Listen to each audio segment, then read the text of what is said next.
Hello everyone, welcome back to our channel How To Tutorials. In today's video, we're going to see how you can update your Netflix application. Well, it is a very easy and simple process, so let's dive right into it. So the first thing that you'd have to do is open your App Store or your Play Store. So after opening your App Store, you have to now tap on this search icon that you can see right here, and then the search page will open, and then you can simply just tap on the search bar right here and then start typing Netflix. So after typing Netflix, you can tap on search, and after doing so, here you can see the Netflix application right here. You can tap on it.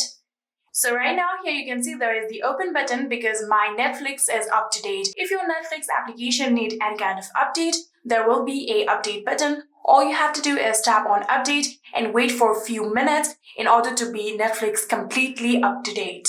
That is how you can update your Netflix application.